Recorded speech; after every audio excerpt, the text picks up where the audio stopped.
Good morning students. आज हम hardness और सॉफ्टनेस के चैप्टर में इलेक्ट्रोनेगेटिविटी का रिलेशन देखेंगे हार्डनेस और सॉफ्टनेस के साथ। जो भी सामान्यतः वे प्रजातियां जिनकी विद्युत ऋणता तुलनात्मक रूप से अधिक होती है कठोर होती हैं तथा जिनकी विद्युत ऋणता कम होती है वे मृदु होती हैं। इसके कुछ एग्जाम्पल्स भी दिए गए, जैसे कि हम Li+ को कठोर बोलते हैं और हम ये जानते हैं कि उसकी विद्युत ऋणता अधिक होती है। Cu+, Ag+ को भी हम मृदु बोलते हैं और हम ये जानते हैं कि उनकी विद्युत ऋणता कम होती है। तो यहाँ पर इलेक्ट्रोनेगेटिविटी को सॉफ्टनेस और हार्डनेस के साथ जोड़ा गया। साथ में ये भी कहा गया कि अत्यधिक विद्युत ऋणता वाले परमाणु से प्राप्त ऋणायन की विद्युत ऋणता कम होगी तथा वे कठोर होंगे। इसके विपरीत निम्न विद्युत ऋणता वाले परमाणुओं से प्राप्त ऋणायन मृदु क्षार हैं। अतः आप जानते हैं कि जो फ्लोरीन नेगेटिव और जो क्लोरीन नेगेटिव है ये बहुत ज़्यादा इलेक्ट्रोनेगेटिव है, तो इनसे जो प्राप्त ये ऋणायन जो है वो कठोर क्षार हैं। जबकि Br नेगेटिव जो है वो बीच का लिमिटिंग एजेंट या हम सीमावर्ती क्षार बोलेंगे, और I नेगेटिव जो है वो सॉफ्ट बेस है। विद्युत ऋणता एवं कठोरता से हमें यह समझने में मदद मिलती है कि हम ट्राईफ्लोरो समूह मेथिल समूह से अधिक कठोर तथा BF3 बोरोन की तुलना में अधिक कठोर क्यों हैं। हम जानते हैं कि अगर हमने बोरोन पे 3 फ्लोरीन लगा दिए और 3 मिथाइल लगा दिए तो इसमें से जब वो फ्लोरीन लगे होंगे तो वो कठोर कहलाएगा, और जब वो मेथिल समूह के साथ जुड़ा होगा तो वो सॉफ्ट कहलाएगा। इसके लिए उन्होंने कहा क्योंकि हम जानते हैं कि अधिक विद्युत ऋणीय परमाणुओं की उपस्थिति में CF3 समूह तथा BF3 समूह को अधिक विद्युत ऋणीय बना देते हैं। अगर हम ये गौर से देखें तो हम ये देख रहे हैं कि हम जो फ्लोरीन होगा वो उसको बहुत अधिक विद्युत ऋणीय बना देगा, और विद्युत ऋणीय बनने के कारण उसे हम कठोर कह सकते हैं।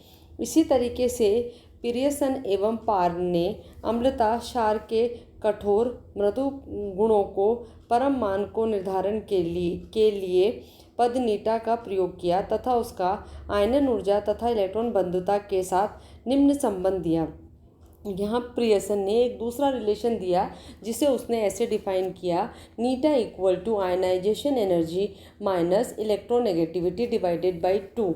मतलब अगर आपको नीटा, जिसको कि उसने कठोरता कहा है, उसको आपने जो डिफाइन किया है इलेक्ट्रोनेगेटिव आयनाइजेशन ऊर्जा और इलेक्ट्रोनेगेटिविटी के डिफरेंस से, तो पियर्सन ने कठोर तथा मृदु अम्लों व क्षारकता की अंतरक्रिया के परम मान को आणविक कक्षक सिद्धांत से भी संबंधित किया और कहा कि बंधन का सबसे प्रामाणिक सिद्धांत आणविक कक्षक सिद्धांत माना जाता है। ये हम जानते हैं कि जब मॉलिक्यूलर ऑर्बिटल थ्योरी आई थी उसके बाद ही हम ये कह पाए थे कि किसी भी प्रकार का जो बंध बनता है वो किस प्रकार से बनता है।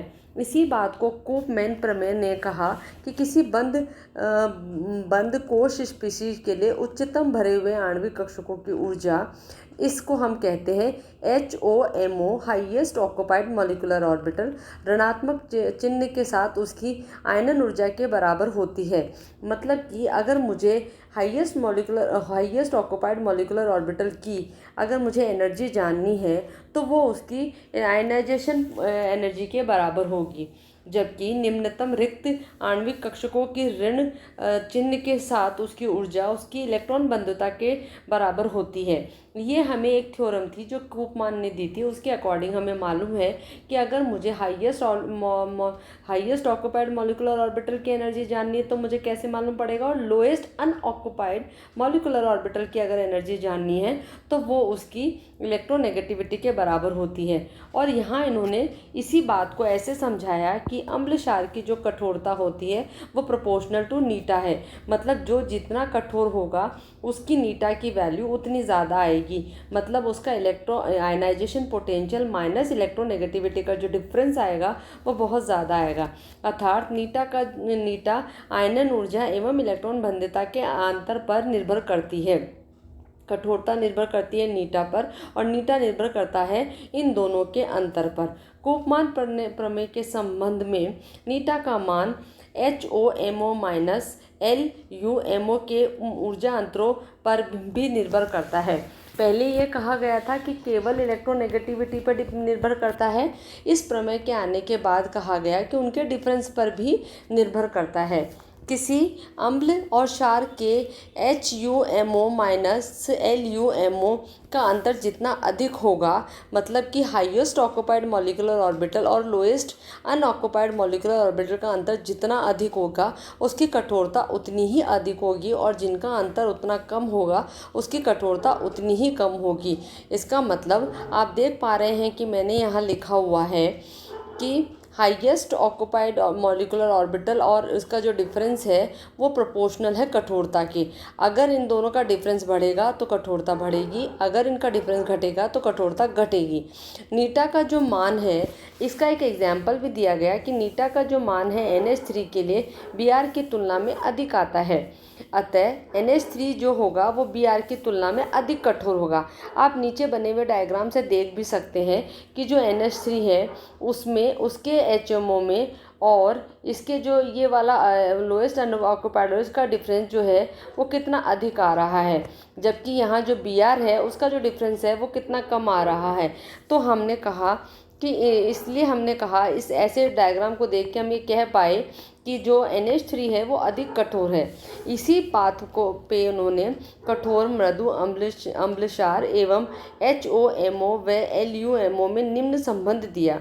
कठोर क्षारों में जो HOMO का अधिक ऊर्जा की होगी। आप देख भी रहे होंगे कि कठोर क्षारों में जो इसका जो ये है वो अधिक ऊर्जा की होगी, और जो कठोर अम्लों में LUMO उच्च ऊर्जा की होगी। और आप कठोर अम्लों में भी देखेंगे तो इसका जो मान आएगा सामान्यतः से थोड़ा ऊपर आएगा।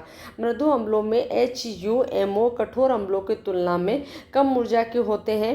मृदु क्षारों की HOMO मृदु अम्लों की LUMO में भी कम ऊर्जा के होते हैं।